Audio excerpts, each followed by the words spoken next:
Welcome back to another Relate tutorial. Today we're going to look at the mechanics of concepts, or more precisely, the menu accessed via the gear icon in the top right corner of the workspace. In the last tutorial, we covered the hierarchy of our workspace. We now know how to categorize our projects, how to change the parents of one or more elements, how to create groups, how to create instances, how to add documents, YouTube videos, and how to attach elements to a concept. Let's go back in our project of medicinal mushroom in the penicillin. Let's take the concept of the medical use of penicillin as an example. When you select it, a toolbar appears above it. On the right side, there's a gear icon, the same icon that's located at the bottom of the toolbar on the right side of our workspace. Clicking on either one will open a menu on the right side of our workspace. At the top, there is a drop-down menu of all the concept subtypes that can be applied to our concept. For example, we could say that the concept of medical use is a knowledge or even an observation.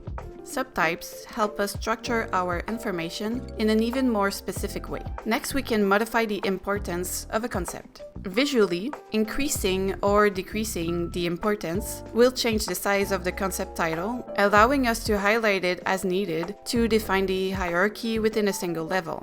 Next, it's possible to lock a concept. When a concept is locked, it cannot be moved, resized, or have its accent color changed. Anyone with edit access to the project can unlock the concept. We lock a concept when we want to prevent unintentional modifications. Next, we have the mechanics section for positions and sizes. The expanded space layout allows us to manually change the width and the height of an open concept instead of using the resizer in the bottom right corner of the concept. Just below, you can define the size dependency to children. The first option is fixed size by default, meaning the concept remains at the size you set.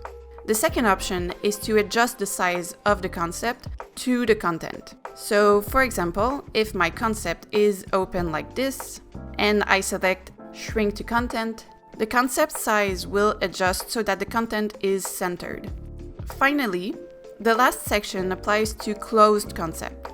So, for example, if we close the medical usage concept, we still see that it contains two elements. By keeping it selected, we can decide whether we want the concept's width to shrink to the text, as it currently is, or whether we want it to be full width. When we select full width, we can expand the concept as far as we want, even if the text doesn't fill the entire width. This is a handy feature for visually organizing concepts so that they all have the same size, even if the text is not the same length.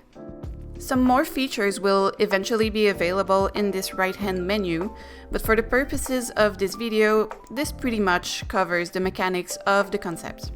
I hope this video has helped you better structure your projects, and we'll see you in the next tutorial. See you soon!